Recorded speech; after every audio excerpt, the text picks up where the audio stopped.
मैं बड़े ही शुक्रगुजार हूं अपने पार्टी के नेतृत्वकर्ता का कि जो आपने रेजुलेशन यहाँ लाया है, मैं सभी रेजुलेशन को समर्थन करते हुए मैं सबको धन्यवाद देता हूं कि आज इस प्रस्ताव में सामाजिक न्याय के पथ पर चलने का जो संकल्प लिए हैं, वो संकल्प न्याय का पथ बहुत आसान नहीं होता है और न्याय के पथ पर चलने के लिए आपको ईमानदार भी होना पड़ता है। वर्तमान में हमारे साथ और देश के चुनौतियों को यदि तुलनात्मक बात करेंगे तो जो हमारे सामने वाला एनडीए के सरकार है वो बिल्कुल ही असत्य के ओर चल रहा है और आज हमें बापू के इस सत्याग्रह स्थल से हमें न्याय के पथ पर चलने की आवश्यकता है। जैसा कि आप जानते हैं, हमारी चुनौतियां बड़ी हैं।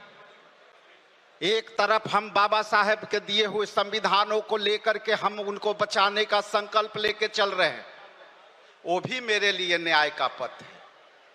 हमारे पास दूसरे तरफ मौलिक अधिकार में दिए गए 6 अधिकारों का रक्षा का भी संकल्प लेने का पथ है, क्योंकि जिस तरह से हम धर्मनिरपेक्षता के ताकत को लेकर के हमारे पुरखों ने जिस तरह से आजादी की लड़ाई लड़ी और ये सपनों में भी नहीं सोचे होंगे कि आज ये जो है कि सत्तासीन शासन हमें संप्रदाय की ओर ले चलेगा।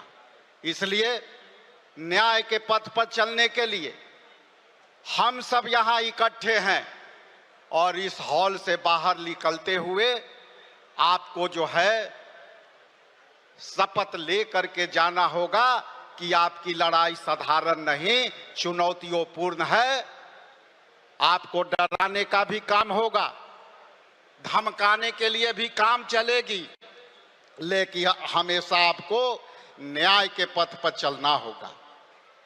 और जिस तरह से राहुल गांधी जी ने कहा था कि हम एसटी, एससी, ओबीसी और जो गरीब समान वर्ग के लोग हैं, आज तक भारतीय राष्ट्रीय कांग्रेस पार्टी हिस्सेदारी देते आई है, लेकिन आने वाला समय में इन वर्गों को हम सत्ता हाथ में देने की बात करते हैं।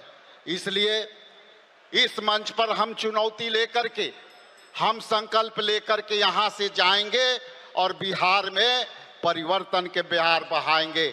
इन्हीं शब्दों के साथ आप सबका, सभी नेताओं का बहुत आभार।